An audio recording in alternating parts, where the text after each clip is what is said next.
આપણે blank cheque કોઈ આપતું હોય અને એ પણ પાછો સેલ્ફ ચેક કે તારે ખાતામાં નાખી દેવાનો, બસ તારે શું જોઈએ છે આંકડો ભર, સાઈન કરીને આપી દે છે. ભગવાન આપણને પૂછે કે તારે શું જોઈએ છે, ત્યારે આપણે કહીએ ભગવાન પાંગળો માગે, કંચન કાયા, આંધળો માગે આંખ. જેની પાસે જે ન હોય માગશે.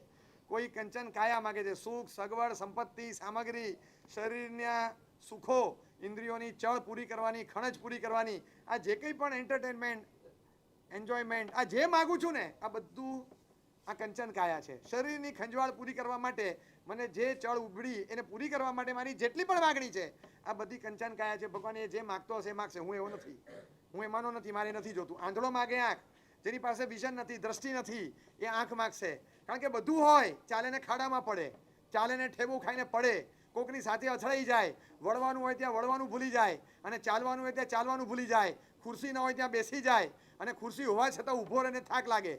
આ બધી સંભાવના છે, કારણ કે આંખ નથી. ભગવાન આંધળો હોત તો આંખ માગી હોત. કંચન કાયા એને માગી હોત કે જેને શરીરનું સુખ જોઈએ છે, જેને દ્રષ્ટિનું સુખ જોઈએ છે, એ માગશે. હું માગું ચરણોની સેવા, મારે એટલું જોઈએ ભગવાન તમારા ચરણોની સેવા આપો, બાકી બધું અંદર આવે છે. કંચન કાયા ઇઝ અ પ્રોડક્ટ. આંખ માગણી કરો, દેટ ઇઝ અ પ્રોડક્ટ. ચરણોની સેવા ઇઝ અ પેકેજ. આ પેકેજ માગ્યું છે. હું પ્રોડક્ટમાં માગણી કરતો જ નથી. I want a package. મારે તો package, I go for a call, કે મને પેકેજ આપો આખું. ચરણોની સેવામાં શું આવે સાહેબ, શું ના આવે? ચરણોની સેવા માંગુ, શું ના આવે પ્રશ્ન છે. મારે એટલું જ જોઈએ, બીજું કંઈ જોતું નથી. માગવાની અક્કલ છે મારી પાસે. તિહાર જેલની અંદર રાષ્ટ્રપતિ મુલાકાતે જાય અને જેલના કેદીઓને બધાને 1 to 1 મળે છે. कैदी नंबर 302 गया सर, बोलो कुछ तकलीफ है आपको? साहब तकलीफ तो एक ही है, इन लोग को जरा बोलिए हम गुजरात से आते हैं, सप्ताह में एक बार शाम को दाल ढोकली बनावे वैसा बोल दीजिए, हमको बहुत याद आता है लेकिन हमको दाल ढोकली कोई बनावे के नहीं देता है. अरे भैया जी हिंदी चालू थी बचा रहे कि हमको दाल ढोकली चाहिए, सप्ताह में एक बार दाल ढोकली बनाने का मेनू में इतना फेरफार करा के जाओ. लोग ओके ओके दाल ढोकली बनावानी लखी दीधું. बीजा एक भाई पासे गया कि बोलो आपको कोई तकलीफ दिक्कत तो है साहब, डबल भी साबु दे दिया, नाने के लिए लक्स लिरिल कुछ अच्छा देना चाहिए. एक तो आजू बाजू में अच्छी चीज़ नहीं है, कोई अच्छी चीज़ नहीं, जेल में रहने का, खाने का, पीने का, सोने का, एक अच्छा सा साबुन दिलवा दे. आपको क्या जाता है साहब? राष्ट्रपति कीधું આને જે જોઈએ સાબુ આપી દો ને ભાઈ, સગવડ આપી દો. ત્રીજાને પૂછ્યું તારે કંઈ જોઈએ? એક મચ્છરદાની, મોસ્કિટો નેટ. બહુ મચ્છર છે સાહેબ, રાતના ઊંઘ નથી આવતી, દિવસે મચ્છરદાનીમાં રહેવું પડે, મચ્છરદાની અપાવો. એને કીધું મચ્છરદાની આપી દો. ચોથાને પૂછ્યું તારે કંઈ જોઈએ? તો હા, કે શું જોઈએ? અહીંથી છુટકારો. એમ કે સાહેબ બાકી બધું ઘરે જઈને લઈ લઈશ, ઘરવાળા દાળ ઢોકળી બનાવશે, લક્ષ તો પડ્યો જ છે, મચ્છરદાની પડી છે, છુટકારો અપાવો. પછી રાષ્ટ્રપતિએ કીધું કે માગતા આને આવડ્યું. કોઈ માગે કંચન કાયા, કોઈ માગે આંખ, કોઈ માગે ચરણોની સેવા. કેવું રાષ્ટ્રપતિ મુલાકાતે આવે અને રાષ્ટ્રપતિ ભારતના જ્યારે એમ કે માગ, ત્યારે અક્કલ હોય, માગતા આવડવું જોઈએ, ત્યારે ઓછું મગાય નહીં, છુટકારો જ મગાય. બાકી શું મગાય? છુટકારો અથવા જેનાથી છુટકારો મળે એવી ફોર્મ્યુલા મગાય. બહુ સરસ માગણી મૂકી, હું માગું ચરણોની સેવા. સાહેબ તમારી પાસે બીજું શું માગવાનું? કંચન કાયા આંખ તો બધું ગમે તેથી ફોડી લઈશ, એ તો મને આવડે, એને નહીં હોય તો એ ફોડી લઈશ, પણ ચરણોની સેવા મને બીજું કંઈ ના જોઈએ. બસ એટલું આપો, બીજું કંઈ નહીં જોઈએ. હું તમારા સેવક તરીકે એક એસ્ટેબ્લિશ થઈ જાઉં અને તમારા સિવાય બીજે ક્યાંય બસ માથું ઝૂકે નહીં, એવું મસ્તક છે તમને જોઈને ઝૂક્યા વગર નહીં, બાકી ક્યાંય ન ઝૂકે, ટટ્ટાર ઊભો રહી જાઉં. બાકી દુનિયામાં ચાપલુસી કરું ને ચપરાસી કરું એ બને જ નહીં. તમારો સેવક છું. કરસન નામનો માણસ પાલિતાણામાં જ્યારે હતો, બહુ ફેમસ ઉદાહરણ છે કરસન ચોપદાર. આના જેવો માણસ મળે નહીં. ખજૂરીનું એક ઝાડ હતું. આજે વલ્લભ સુરી મહારાજનું ત્યાં આગળ સ્મૃતિચિહ્ન છે ને, ત્યાં એમના નામની એક ધર્મશાળા છે વલ્લભ વિહાર, તળેટી રોડ પર. એ ત્યાં બહાર એક ખજૂરીનું ઝાડ છે, ત્યાં ઓટલો છે, કદાચ આજે પણ હશે. એ ઓટલો વર્ષો પહેલાં એક કરસનની બેઠક, ત્યાં માથું નાખી આમ ઓશીકોનો હાથ આમ ઓશીકું બનાવે અને શાંતિથી સૂઈ જાય. એક પગની ઉપર પગ ચડાવે ક્રોસમાં અને શાંતિથી કરસન સૂતો હોય અને લલકારે, દાદા આદિશ્વરજી મુજને દર્શન દો, માતા મરુદેવીના નંદ. એ જે લલકારે એટલે એવું લલકારે કે આજુબાજુવાળા ઘોડાગાડીવાળા ઉભા રહી જાય. એનો અવાજ એવો જોરદાર હતો. એ એવું બોલે, એવું ગાય. રોજ સવારે જાત્રા કરવા જાય, સવાર પડે ને અહીંથી દોટ મૂકે સીધી, અને રામપોળનો દરવાજો આવે ને પછી ચાલવાનું બંધ, દોડવાનું.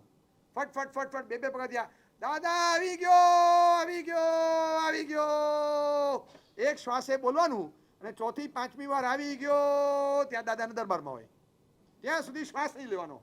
ત્યાંથી દોટ મૂકે, દાદા આવી ગયો આવી ગયો આવી ગયો, અને શ્વાસ પૂરો થાય અને સ્વર છૂટે ત્યાં દાદાની સામે ઊભો હોય, બધા ખસી જાય. આજુબાજુમાં જે ઊભા હોય સાધુ બધા ખસી જાય. કરશન કરશન આવો, કશો કરશન આવ્યો, કરશન આવે એટલે બધા ખસી જાય. અને પછી ત્યાં જઈ અને બુલંદ અવાજે છેક સ્નાત્ર મંડપ એન્ટર થાય ને ત્યારથી ચાલુ કરે, સોને કી છડી રૂપે કી મશાલ જરિયન કા જામા. એ જે છડી પોકારે અને આદિશ્વર દાદાને ઘણી ખમ્મા અને ભળા કરતું મસ્તક ઝુકાવે. રોજ સવારે ખડીંગ કરતો અવાજ આવે. ફૂલનો ઢગલો હોય ને જે ખોળામાં, એક સિક્કો ચાંદીનો ત્યાં બહાર પડે નીચે. રોજ એક ચાંદીનો સિક્કો નીચે પડે અને એ સિક્કો ત્યાં પડે ને એટલે બધાને થાય કે કોઈ પણ જાય કરશનની છડી પોકારાય ત્યારે એક સિક્કો રોજ આ નીચે પડે. આપણે લેવાય કે નહીં એ ચર્ચા ના કરતા, એ સિક્કો એને જ મળે છે, એ લઈને જતો હતો. પછી મને પૂછવા ના આવતા કે સાહેબ આપણે લેવાય કે નહીં. હા, એ પૂછનારને દોષ લાગે, કારણ કે આપણે પૂછવાનો એ હક નથી. એ કરશન ત્યાં જાય અને સિક્કો રોજ પડે. અને રાજા માનસિંહ, ભાવનગર સ્ટેટના રાજા હતા એ વખતે, એ માનસિંહ રાજાને ખબર પડી. બધાએ કીધું સાહેબ તમે ગમે તેને બોલાવો, જી હજુરિયાઓ રાખો, તમારી છડી પોકારે, આ સાહેબ કશું ના લાગે, આ સાહેબ બધા પોપટ જેવા લાગે છે. એ માનસિંહને કીધું તમે એકવાર આની છડી સાંભળો, એ જે પોકારે સાહેબ પાલિતાણા તાલુકો ભેગો થાય આખો. શું વાત કરે છે? હા, એને બોલાવ. આવતો જ નથી. ના જરાય નહીં. એકવાર રાજાની સવારે નીકળીને આ ભાઈ બેઠા હતા ઓટલા પર, ખજૂરીના ઝાડ પર, રોડ પરથી તળેટી રોડ પરથી સવારે નીકળી, બધું પબ્લિક જમા થાય અને રાજાને જોયો આવતા. અને પછી ઔચિત્યથી ઊભા થવું પડે, તરત ઊભો થઈ ગયો અને કોકે કીધું સાહેબ, માનસિંહને કીધું આ હાથી ઊભો રહી ગયો. હાથીની સવારીમાં અંબાડી પર બેઠેલો રાજા એને હાથી ઊભો રાખ્યો. See the importance that was given. હાથીની અંબાડી ઊભી રહી ગઈ, હાથીની અંબાડી પરથી કૂદકો મારી રાજા નીચે ઉતર્યા અને આવ્યા. આટલું રિસ્પેક્ટ, રાજા સવારીમાંથી નીચે ઉતરે અને આવે એની પાસે. પેલો ઊભો થઈ ગયો, સાહેબ પ્રણામ. કરશન? હા સાહેબ, મારું નામ આવડે સાહેબ, બહુ નસીબદાર. તને કોણ ન ઓળખે કરશન? કાન તરસે છે. હો જાય શું? હો જાય શું? અરે હો જાય એકવાર માનસિંહની છડી પોકાર. પેલો હશે. અરે કે રાજા માનસિંહની છડી પોકાર. આજે માનસિંહ તને કે છે છડી પોકાર. સાહેબ છડી જેની પોકારાતી હોય એની પોકારાય. જ્યારે પોકારાતી હોય ત્યારે જ, અને જ્યાં પોકારાતી હોય ત્યાં જ. ગમે તેની ગમે ત્યારે ગમે તેની છડી ના આવે. તું ચાલુ કર સાહેબ. કરશન છે કરશન. સોનીનું રેકોર્ડ પ્લેયર નથી કે પ્લે કરો એટલે ચાલુ થાય. આ કરશન એ ધારે ત્યારે ચાલુ થાય, બાકી મ્યુટ ન થાય. આ તમે દાબો ને ચાલુ ન થાય. એ કેસેટ પ્લેયર, આ સોનીનું કેસેટ પ્લેયર નથી. આ કરશન છે, ચાલુ નહીં થાય. ખટ કરતો અવાજ આવ્યો. આમ કરી પેચ કહેવાય. પેચ બેલ્ટ હોય ને, સોનાનો જાડો કંદોરો હોય. 2, 2.5, 3 તોલાનો ચેન પહેરો ને, સાંકળ પહેરી હોય ગળામાં એવું લાગે.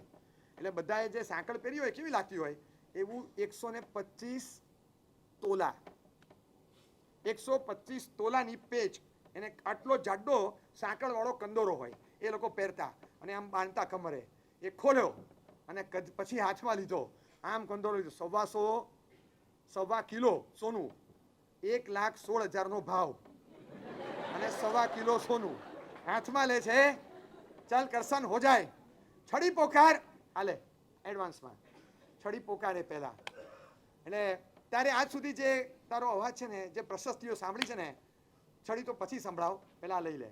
કરશને હાથ ધર્યો. એ કરશન નહીં, આ નહીં, નોટ પ્રોપર. ડાબો હાથ ન હોય. કોઈ ઉત્તમ માણસ કંઈક આપતા હોય ત્યારે જમણો હાથ. તો કરશને તો આમ જમણો હાથ ખિસ્સામાં હતો, જબ્બામાં. ડાબો હાથ ધર્યો, જમણો હાથ આમ જ ઊભો રહ્યો. Karshan right hand. આ બરાબર ન કહેવાય. જમણો હાથ લઈ લીધો. હાથ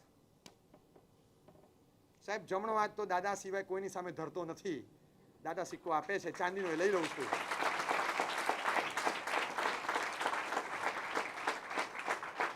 ખાલી એમની સેવા કરું છું, બીજે ક્યાંય મસ્તક ઝૂકતું નથી સાહેબ. આનંદ છે, કઈ વાંધો નહીં. રામ રામ. પાછો જતો તો. કરશન સાંભળી લે. મૂરખનો સરદાર બને છે. 1.25 કિલો 1.25 તોલાનો પેચ છે. ખબર છે તને? ભાન પડે છે કઈ? એટલું યાદ રાખજે. 1.25 તોલા સોનું આપનારો દુનિયામાં બીજે ક્યાંય નહીં મળે. મૂર્ખામી કરે તો કે સાહેબ હવે સાંભળી લો કરશનનો જવાબ. 1.25 તોલા સોનું આપનારો ક્યાંય નહીં મળે. આ મારી નજર સામે ઊભો છે. 1.25 તોલા સોનું આપે એવો. પણ હવે તમે યાદ રાખો, 125 તોલા સોનાને લાત મારનારો કરશન સિવાય કોઈ નહીં મળે. ગોતી આવજો, જાઓ, કોઈ નહીં મળે.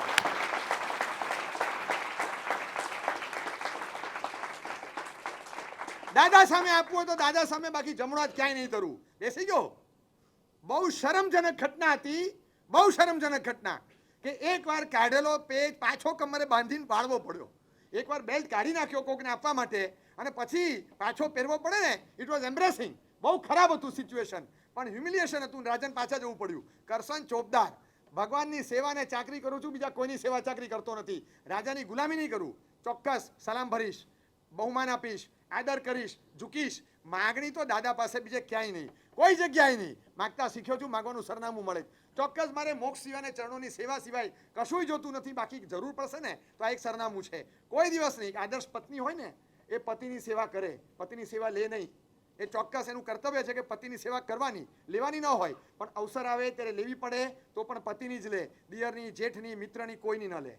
એવી રીતે ભગવાન, તમને પરણ્યો છું, તમારી સેવા કરવા માટે પરણ્યો છું. જરૂર પડે અને ક્યાંક જોડી ફેલાવી પડશે તો એ તમારી સામે, બીજે ક્યાંય નહીં. આ બધાની સામે તો જિંદગીમાં જમણો હાથ ન ધરું. જે રૂઆબ હતો આ ચરણોની સેવા છે. જે માગણી મૂકી છે મૂળચંદ, મૂળચંદ નામનો એક ભોજક છે, કવિ છે, અને એટલી દેદીપ્યમાન એની કવિત્વ શક્તિ, જ્વલંત કવિત્વ શક્તિ. કેસરિયાજી, અત્યારનું કેસરિયાજી ભલે આપણા તાબામાં નથી, પણ એ કેસરિયાજી તીર્થમાં પૂજારી તરીકે રહેલા અને દાદા આદિનાથની, શ્યામ વર્ણ આદિનાથની, જે અત્યારે કાલિયા બાબા તરીકે ઓળખાય, એ કેસરિયાજી તીર્થના દાદાની જે ભક્તિ કરે, અદ્ભુત ભક્તિ, વર્ષો સુધી ભક્તિ કરી, વૃદ્ધાવસ્થા આવી, શરીર થાક્યું, અને એ વખતે દીકરી જમાઈઓ કેવા આવ્યા કે બસ હવે બહુ થયું, હવે પાછા આવો મૂળ ગામ વડનગર, ત્યાં પાછા આવી જાઓ, હવે તમે ત્યાં રહો, હવે બહુ થયું. એ કે બધી વાત સાચી છે, પૈસેથી કદાચ તમે મને સાચવી લો, બધું બરાબર, પણ દાદા વગર રહી શકાય એમ નથી. બસ દાદાને આમ પલાઠી અડું ને મસ્તક ઝૂકે, અને એ જે એનર્જાઇઝ થાય છે બોડી, માઇન્ડ એન્ડ સોલ, એ જે તાકાત મળે છે એ મને ક્યાંય નહીં મળે. તમે ગમે તે ખજૂર ખવડાવો, પણ મને આ તાકાત જોઈએ. દાદાના સ્પર્શ સિવાય એક દિવસ જીવી શકાય એમ નથી. કેસરિયાજી નહીં છૂટે મારાથી. બહુ આગ્રહ કર્યો કે તમે આવો આવો, બહુ જ કીધું, ન જ આવ્યા. અને પછી છેલ્લે દીકરી જમાઈએ અતિશય દબાણ કર્યું, ઉપવાસ પર ઉતરીશ, બહુ કીધું ને, ત્યારે એમને કેસરિયાજી છોડાવીને લઈ ગયા. છેલ્લે દાદાની ભક્તિ કરી, ખૂબ ભક્તિ કરી, અને એક સ્તવન, એક ગીત ત્યાં દાદા પાસે ગાઈ અને છૂટા પડ્યા. રડતા રડતા ચોધાર આંસુએ, દાદા મન નથી થતું, બસ દાદા જો દિલથી ભક્તિ કરી હોય, હું તારો સેવક છું, તારી ચરણોની સેવા સિવાય કંઈ માગ્યું નથી, આ ના છૂટકે જઉં છું, પણ મને ખાતરી કરાવજે, મને પ્રતીતિ કરાવજે, મને એવો અનુભવ કરાવજે કે મારી સેવામાં તે મને એક્સેપ્ટ કર્યો છે, મને કંઈક એવું આપજે. એ પોતાના ઘરે ગયો અને ત્યાં પણ એ સ્તવન રોજ ગાય. સાંજ પડે એટલે પોતે જે છેલ્લે જે ગીત બનાવેલું ત્યાં ગાઈને આવેલો, એ ગીત ત્યાં ગાઈને વન ફાઇન ડે સાંજને ગીત ગાતો, અચાનક કંઈક અડ્યું અને જોયું તો એક નાનો ટુકડો હતો, કાળો, આટલો નાનો ટુકડો, કાળો ટુકડો હોય એ આમ પડ્યો, અને જેવો લીધો, હે આમ જોયું કે આ દાદાના પલાઠીનો ભાગ લાગે છે. શ્યામ વર્ણના દાદાના પલાઠીનો ભાગ હોય એવું લાગે. આ એક દંતકથા છે, એમાં 2-3 વેરિએશનમાં મળે છે, પણ એ નાનો ટુકડો મળ્યો, એકદમ નાનો ટુકડો, એ આ દાદાની પલાઠીનો ભાગ છે. તપાસ કરતા થોડા દિવસ પછી ખબર પડી કે એ વખતે ત્યાં આને હાથમાં જે ટુકડો આવ્યો એ દિવસથી પલાઠીના ભાગમાં એક નાનો આટલો ખાંચો છે, એટલો ભાગ ત્યાં મિસિંગ છે. જો આ ફિટ કરો તો એક્ઝેક્ટલી ફિટ થઈ જાય એમ છે.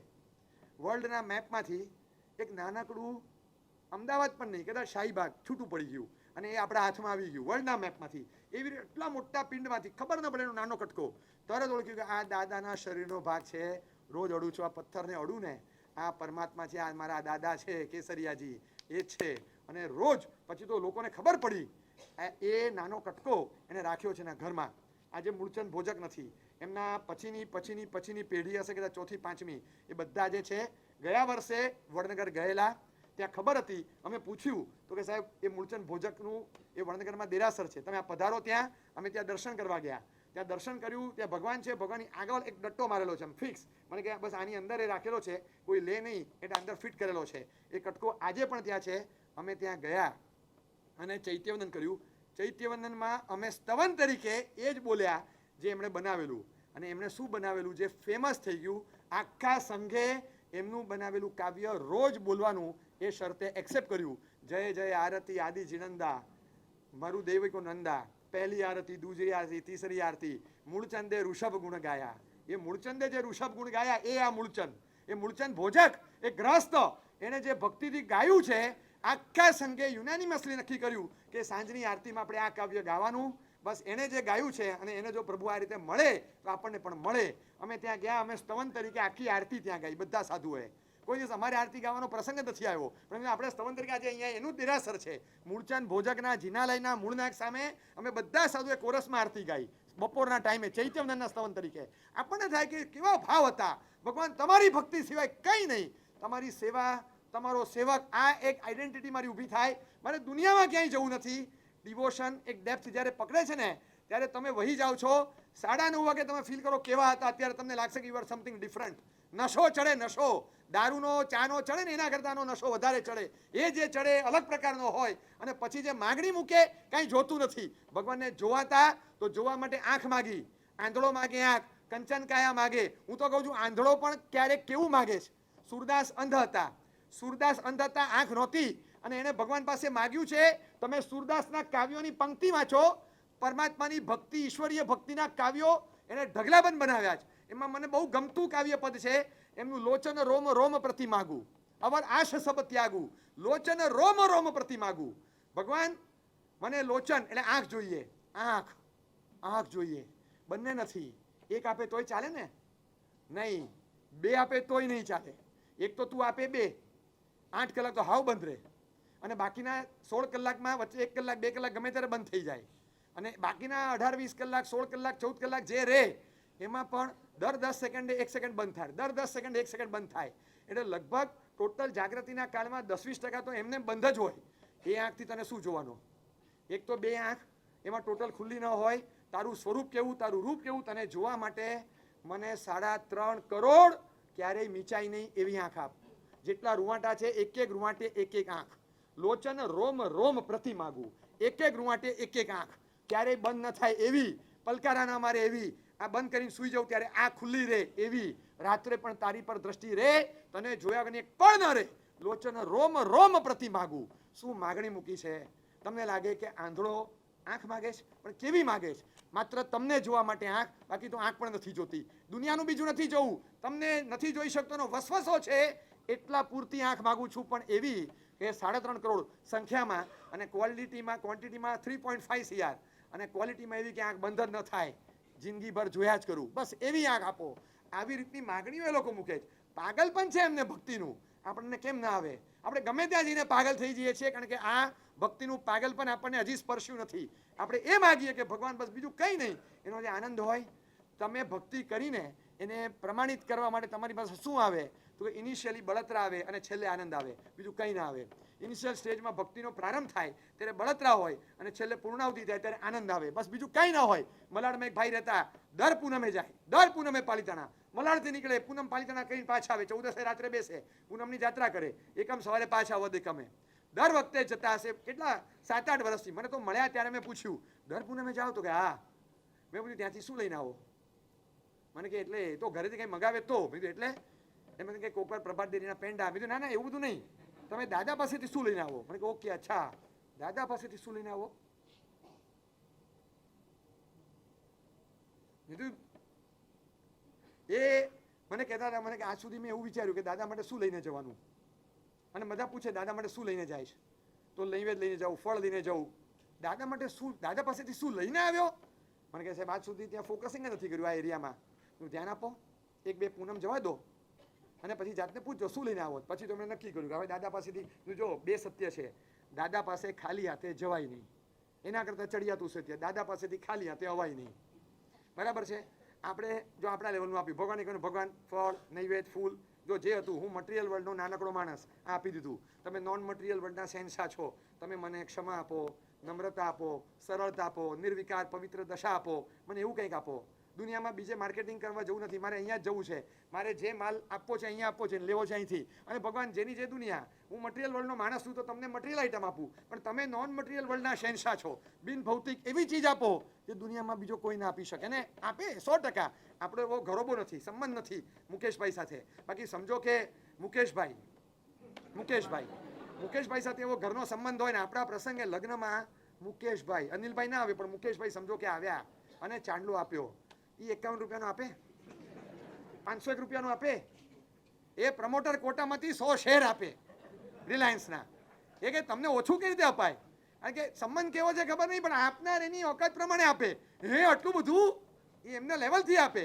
ભગવાન અમારો એક પૃથ્વી પરનો રાજા હોય એ પણ એના લેવલથી આપે. તમે તો ઉપરના રાજા છો, તમે મહારાજા છો, તમે શહેનશાહોના શહેનશાહ છો. ભગવાન તમારે શું આપવાનું હોય તમે વિચારી લેજો. મારે શું આપવાનું? મારે તો આમંત્રણ આપવાનું, પધારજો, બાકી તમારે જોવાનું. ભગવાન અહીંયા નીચે પણ એવો વ્યવહાર છે કે પોતાના લેવલથી માણસ આપે છે. સંબંધ નથી જોતો કે મારી સાથે સંબંધ કેટલો છે. જો જવાનું ન હોય બને, પણ જો જવાનું હોય તો મારે મારા લેવલથી આપવાનું. એ એમના લેવલથી જ આપે. પણ ભગવાન તમે તમારા લેવલથી આપજો. મારો સંબંધ, મારી માગણી એટલી જ છે, આપના લેવલ પર ઉચિત હોય એવું આપજો, બસ, બીજું કાંઈ નહીં. મને કોઈ પૂછે ભગવાને શું આપ્યું, હું બોલું તો ઇજ્જત તો હોય એની જશે, આપણી તો જતી જ નથી, કારણ કે છે જ નહીં એવી. તો ભગવાન હરખું બોલી શકું એવું કંઈક આપજો. એટલે ભગવાન પાસે માગણી મૂકે કે ભગવાન એવું કંઈક આપો, એવું કંઈક આપો. ભગવાન પાસે શું માગવાનું અને માગણી મૂકતા આવડવી જોઈએ ને, કે ભગવાન તમે શું આપશો? હું કંઈક માગું છું તો તમે આપશો શું? આપણે ઘણીવાર માગવાનું ભૂલી જઈએ, માગતા પણ ન આવડે અને આપણને ખ્યાલ જ ન હોય કે પરમાત્મા પાસે કઈ માગણી મૂકવી. પરમાત્મા પાસે એવી માગણી મૂકીએ કે હવે કશું જ માગવાનું બીજું લેતું નથી. મને એક વસ્તુ એવી આપો, ડિઝાયર ટુ બી ડિઝાયરલેસ. મને એવી ઈચ્છા છે કે હવે એક પણ ઈચ્છા પ્રગટ ન થાય, અંદરથી કોઈ ઈચ્છા પ્રગટે નહીં. દુનિયાભરની ઈચ્છાઓની ચળ પૂરી કરવા માટે હું અહીંયા આવું, એના કરતાં ઈચ્છાઓ પૂરી થઈ જાય. ઈચ્છા પૂરી કરવા માટે નહીં, પણ ઈચ્છા ખતમ કરવા માટે આવું છું. અને અનિચ્છા પદ આપો. બસ એવું ભગવાન પાસે એક નાનકડી માગણી મૂકી દઈએ અને ભગવાનને કહીએ કે ભગવાન આ જ વસ્તુ જોઈએ. બીજી બધી વસ્તુઓ દુનિયામાં આવે છે, પણ મને મારા લેવલથી એક વસ્તુ માગતા આવડી ગઈ કે તમારી પાસે તો હવે આ જ માગવાનું. બીજી કઈ વસ્તુ તમારી પાસે માગણીમાં મૂકું? આવી વસ્તુ હું તમારી પાસે મૂકું છું, બીજું કંઈ મૂકવાનું નથી. અને તમે તથાસ્તુ એટલું બોલી જાઓ. તમે ખાલી આટલું કહો, મારી વાર્તા પૂરી. પૂનમના દિવસે જઈ અને માગણી મૂકી પેલા ભાઈએ કે ભગવાન ગુસ્સો બહુ છે, આજે શપથ સંકલ્પ છે કે આવતી પૂનમે આવું ત્યાં સુધી સોગન ભગવાન એક વાર ગુસ્સો ના આવે મને. આજે હું અહીંયા ક્રોધ મૂકીને જઉં છું, મને ગુસ્સો ના જોઈએ, મને ક્ષમા આપજે. બસ બહાર નીકળ્યો. આજે તો આમ અંદરથી ભરાઈને જઉં છું. ભગવાન પાસે હું નૈવેદ્ય મૂકીને આવ્યો, ફળ મૂકીને આવ્યો, જે હોય તે, પણ ભગવાન પાસેથી ક્ષમા લઈને આવ્યો. ક્ષમાનો ગુણ લઈને આવે. બહાર આવ્યો. બહાર કોઈ પૂછે આજે ભગવાન પાસેથી ક્ષમા લઈને આવ્યો છું, શાંતિ લઈને આવ્યો છું, સમતા લઈને આવ્યો છું. 4 દિવસ થાય ધડાકા ચાલુ પાછા. 4 દિવસ સુધી રહી, પછી તો ચોથા દિવસે ભડાકા ચાલુ થઈ ગયા. ચાલુ ભગવાન આપી હતી ક્ષમતા, શાંતિ, બધું ક્યાં ગયું? હું લઈને આવ્યો તો. બીજી વાર કઈ નહીં, બરાબર છે. બીજે દિવસે બીજા પૂનમે પાછું માંગ્યું, ભગવાન ક્ષમા. ન રહ્યું. 3, 4, 5, 7, 8, 10 પૂનમો ગઈ, હજી શાંતિ નથી રહેતી. કોકર તો બીજા દિવસે, કોકર તો ટ્રેનમાં જ બબાલ જ થઈ જાય. કે આટલું માગું છું, એટલો જીવ બળે કે આટલા વખતથી માગીને થાકી ગયો. ખરેખર એમ ફીલ થાય છે કે હું ભગવાન પાસેથી કંઈ લઈને જતો નથી. એટલો બળતરા પામે, હું ભગવાન પાસેથી કંઈ લઈને નથી જતો. પછી વર્ષ પછી મને મળેલા, અમે પૂછ્યું, ફરી પૂછ્યું તમને દર પૂનમે જાઓ છો? તો કે હા. પછી તમે કહેતા હતા ને ચાલુ કરું છું હવે? હા ચાલુ કર્યું સાહેબ. મને કહો ને તમે ભગવાન પાસેથી દર પૂનમે શું લઈને આવો છો? મને કહે સાહેબ કંઈ નહીં સાહેબ, ખરેખર હું તમને સાચું કહું સાહેબ, તમે મને પૂછીને મને હેરાન કરી નાખ્યો. કેમ, શું થયું? મને કહે સાહેબ તમે નહોતું પૂછ્યું ને ત્યારે કંઈ નહોતો લાવતો, આ તમે પૂછ્યા પછી આમે કંઈ નથી લાવતો. પણ અત્યારે એટલો બળતરા થાય છે, એટલી બળતરા થાય છે સાહેબ. એકચ્યુઅલી તમારે નહોતું પૂછવા જેવું, મારું ફોકસિંગ જ નહોતું આ બાજુમાં કે હું નથી લાવતો. હવે આ હું નથી લાવતો, હું ભગવાન પાસેથી ખાલી હાથે આવ્યો, મને કાંઈ ના મળ્યું. સાહેબ એટલી બધી બળતરા થાય છે ને સાહેબ, દર વખતે આવ્યા પછી હેરાન થવું. ઉલટાનો જે મારો આનંદ હતો ને જતો રહે છે. મેં કીધું યસ કરેક્ટ. તમે ભૂલી જાઓ કે ભગવાન તમને કંઈ નથી આપતા, અને તમે ભૂલી જાઓ કે ભગવાન પાસેથી તમે કંઈ નથી લાવતા. તમે ભગવાન પાસેથી બળતરા લઈને આવ્યા, આજ સુધી કાંઈ નહોતું. અને ભગવાન once he starts to give, એ જ્યારે આપવાની શરૂઆત કરે ત્યારે ઇનિશિયલી બળતરા આપે, બાકીનું બધું પછી આપે. આજ સુધી બળતરા નહોતી, એ બળતરા તમને મળીને કંઈ નથી મળતું, આ બળતરા જ નહોતી. આ જે મળીને એ ભગવાન તરફથી આપવાની થયેલી શરૂઆત. This is a token that is given. હવે પેમેન્ટ આવશે, જો હવે બધું આવશે. થોડો સમય રહેવા દો. શરૂઆત જ્યારે થાય ત્યારે ભગવાન આપવાની શરૂઆત આ રીતે કરે.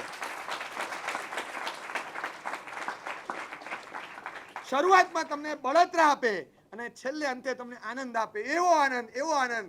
હીર વિજય ગુણ હીરલો ને વીર વિજય ગુણ ગાય, શત્રુંજયના આદિનાથના દર્શન કરતા આનંદ અપાર. એટલો બધો આનંદ છે. ભગવાન આવો આનંદ ક્યાંય નહોતો થતો, એ અહીંયા થયો. દુનિયામાં કોઈ જગ્યાએ જવું મને આવો આનંદ નથી થતો. રિયલિસ્ટિક હેપીનેસ જેને કહેવાય એ આનંદ. નેમ, ફેમ, પોઝિશન કોઈ જગ્યાએ નથી, કોઈ જગ્યાએ. હું તમને કહું દુનિયાના શહેનશાહો છે, જેમના લખાણો છે, ઇફ જો મારું માગેલું થતું હોય તો હું માગું છું કે આજે જે છું એ આવતા ભાવમાં નહીં, એની કરતાં કંઈક જુદો બનાવજે. આવું લખાણ છે પોતાની ઓટોબાયોગ્રાફીમાં, કોકનો ઓડિયો મેસેજ છે કે ભગવાન તમારી પાસે માગું છું કે જે પોઝિશન તમે મને આપી છે એ બીજી વાર ના આપતા, મને કંઈક બીજું આપજો. લતા મંગેશકરનો એક વિડીયો છે, એ લતા મંગેશકર એમ કહે છે અગલે જન્મ મેં મુझे લતાજી નહીં હોના હૈ, મુझे નહીં હોના હૈ. લતાજી પોતે બોલે છે. અને મેં સાંભળ્યું ત્યારે મને થયું જેની પાસે નેમ છે, જેની પાસે ફેમ છે, જેની પાસે પોઝિશન છે, they are denying for it and we are craving for it. આપણે જેની પાછળ પડીએ કે મારે આ બધું જોઈએ, એ લોકોને મળ્યા પછી એ લોકો ના પાડે છે, આનો મતલબ એ થાય કે એમાં હેપીનેસ નથી, એમાં સુખ નથી. તો સુખને આનંદ એવી કોઈ ચીજમાં છે જે આને મળ્યું એ આનંદ નથી આપતું. જો આપતા હોત તે આપી દે. જે વસ્તુને નથી મળી ને એ વસ્તુ ક્યાંથી નીકળે ખબર જ ન હોય. તમને તો એમ જ છે કે ખાતી વખતે, મને સાચું કહેજો, ગમે તે ચીજ ખાઓ, ખાતી વખતે તમે જિંદગીમાં કોઈ દિવસ ખેડૂતને યાદ કર્યો છે? તમને તો એમ જ લાગે ખાવાનું કોણ બનાવે? સ્વિગી, ઝોમેટો, બીજું કોણ બનાવે? આપણને ખબર છે કે ખાતા વખતે ખેડૂતનો શું રોલ છે. અત્યારે આ તત્વજ્ઞાન તમને શીખવવું પડે જ, અને શીખવવામાં આવશે કે ખાતી વખતે ફાર્મરને યાદ કરજો. મૂળ તો ત્યાં છે, આ તો બધા આજકાલના ઉગેલા છે, ઊભા થયેલા છે. એવી રીતે મૂળમાં હેપીનેસ, મૂળનો આનંદ ક્યાંથી મળે છે? બિન ભૌતિક પદાર્થમાંથી જ તમને હેપીનેસ મળશે. ભૌતિક પદાર્થમાંથી ક્યારેય આનંદ મળતો નથી.